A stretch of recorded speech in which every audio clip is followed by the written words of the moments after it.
I will no longer just be selling vendor-made wigs. The reason is everybody's head size is different.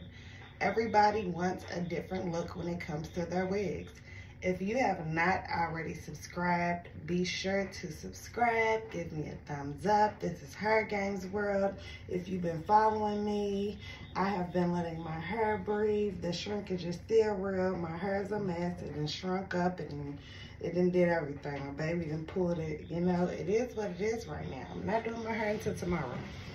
Anyways, now, like I said, everybody's head size is different. Now, the average head size that the vendors usually make the wigs in, hair stores, all of that, what they sell the wigs in, is a 22. That is considered the normal head size or the average head size.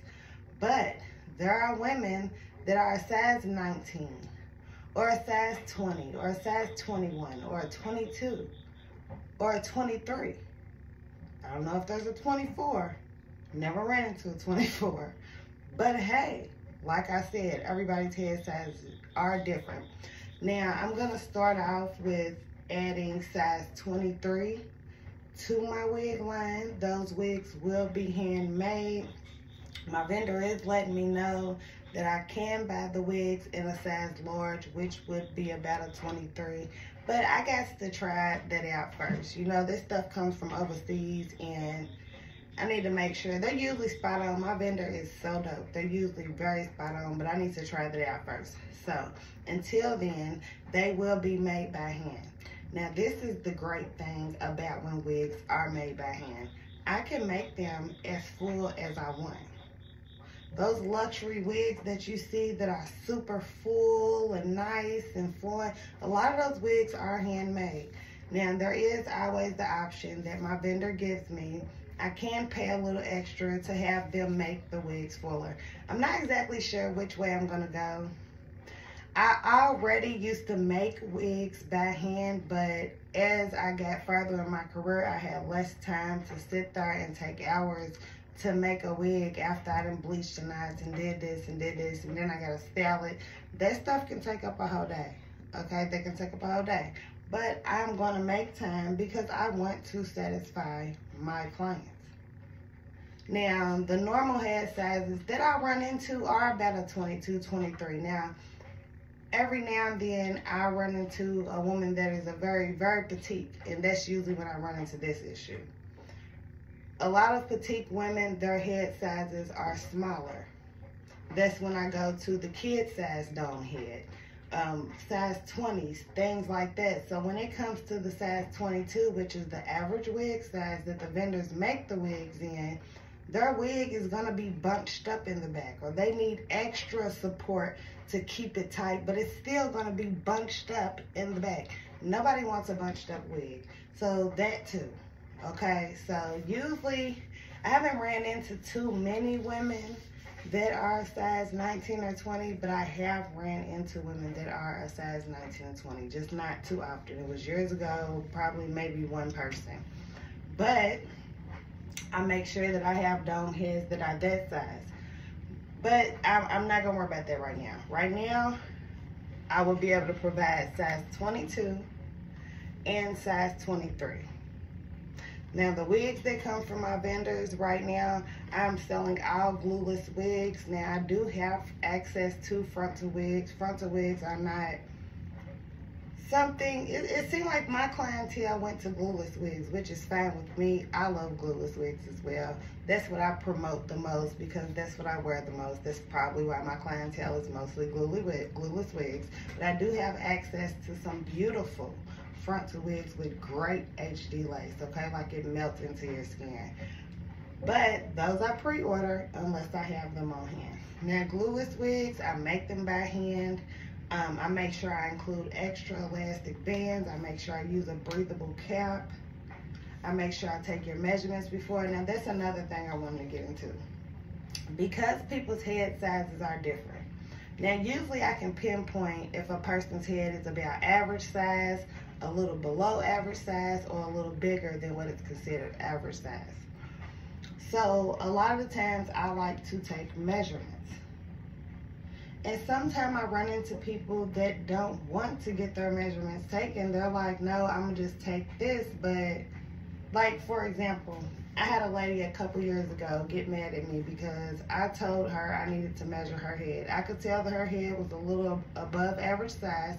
I let her know that. I think she got offended by that, which was weird, because if you're buying a wig from me and I'm a wig specialist, you should want me to tell you what you need and not just what you want to hear and just sell your item. So she kept on saying, no, I just want that wig on your page. No, I just want the wig on your page.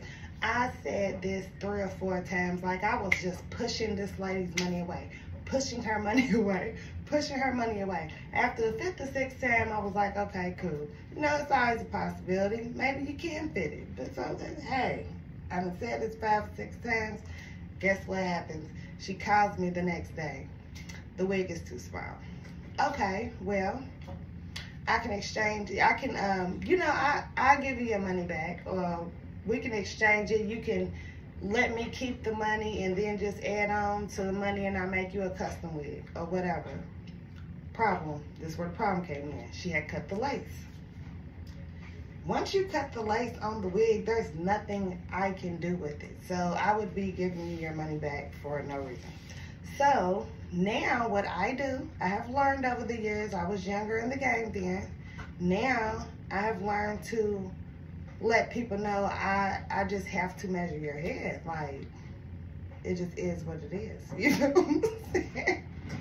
But every now and then, you know, some people just don't care what you're talking about as a stylist. Some people feel like they know, so hey, it's nothing I can do about that. But that's why I'm going to be making different size wigs. And like I said, I can make them as full as I want.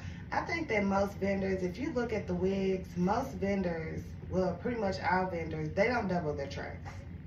They don't double their tracks like we do when we make them by hand, okay? They taking single tracks. So it's thin, they putting them close together. I'm gonna be honest, I feel like the regular size, amount of hair that they're putting in it is probably about 2.5 bundles, which I just feel like, especially once you get over 16 inches, once you get to 18 inches, you need three bundles or more, according to the fullness that you want. You know, the longer the hair, the thinner it gets. It has to be fuller the longer. So when I make them by hand, first of all, I double my tracks. You're gonna get 3 bundles or more in your track, in your wig. Of course, the price will go up a little bit if it's 4 bundles, but it depends on the person, how full they want it. But those wigs are so beautiful when they are handmade. Even when you make them by sewing machine, when we make them by sewing machine ourselves, we are sewing those tracks together and doubling them, okay? So that way it could be nice and flat and full. Now, I got me a little Magic Fly sewing machine, and it has worked for the beginning, but it's time for me to get the big boy, the big body. Get me a singer. Get me a singer. I'm excited, a heavy duty sewing machine, because I'm saying I'm gonna make these by hand, but I feel like I'd much rather just set me up a little space in my house to where I can use my sewing machine and do them with the sewing machine. First of all, hand sewed wigs can last. But of course, hand sewed wigs are not gonna last as long as a machine made wigs. You know, it is what it is. The longevity of handmade wigs can be long too.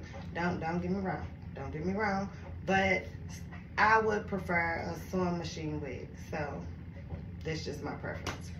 But that is what I have going on new with my business, what I am bringing back, because I'm just running into all these different head sizes, and my wig clientele keeps picking up, and then people's wanting bundles. That's another thing. I had stopped selling bundles for a while. All my bundles was pre-order. But here lately, people been ordering bundles left to right. 4 or 5 bundles at a time, 3 bundles, 2 bundles here, and you know, good thing I did have a set on hand, so I was prepared. But now I am out of bundles, and I ran out of them in like a couple weeks. So I'm like, okay, it is time for me to go ahead and start stocking back up on bundles. I started back doing sew-ins, things like that. So you know, but that's what's going. My website will be dropping stupid soon. Everything will be on my website. I am very, very, very excited about that. I am very excited. I'm going to try my best to make sure I'm putting more content on her. I know in order to be a social media influencer, it takes putting out content daily.